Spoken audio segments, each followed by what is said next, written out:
The Privacy Commissioner says the only way for Facebook users to be certain their data is not being misused is to delete their existing accounts. John Edwards says if users still want to take advantage of the social media platform, they should then sign up again with more robust privacy settings. Our reporter Robin Martin has more. Thousands of New Zealanders have been swept up in the Facebook data breach, which has affected 87 million people worldwide. 10 people who downloaded a personality quiz have inadvertently opened the floodgates in this country by allowing the British firm Cambridge Analytica to access data on their friends. The Privacy Commissioner, John Edwards, says the extent of the breach in New Zealand has surprised him.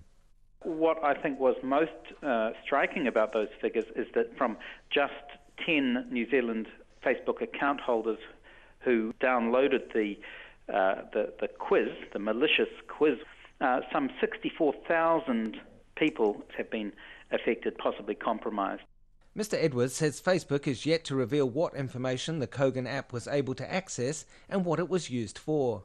The Privacy Commission also wants to know whether New Zealanders impacted by the breach will be told and whether they'll be advised on what steps they can take to protect themselves and their data.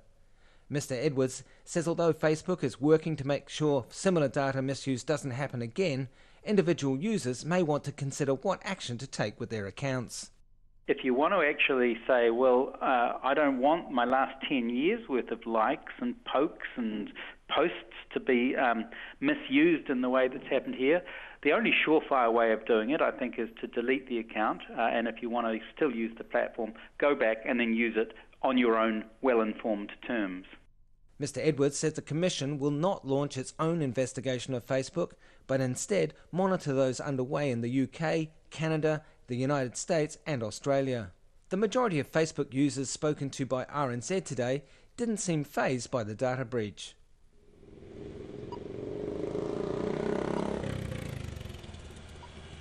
It would be hard to get off it if everyone did, yes. It's kind of concerning that Facebook seems to have taken over the world somewhat. I don't think I would get off it in the sense that everybody uses it. A lot of people on Facebook have public profiles. They need to go into the settings, make sure that it is private. Will you be staying on?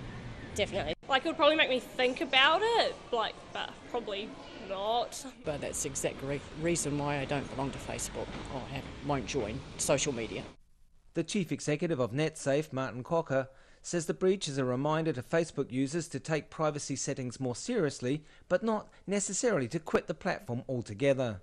Facebook has responded to this breach by setting up a series of tools and improving their management of apps. And if anything, the breach has led to a safer Facebook in the future. So, I think people should review the actions that Facebook's taken, and they should make the decision on whether they want to stick with the platform based on that.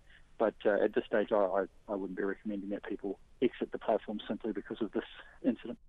Mr. Cocker says Facebook's mistake is that it trusted one of the app's providers and that the app was allowed to be so intrusive in the first place.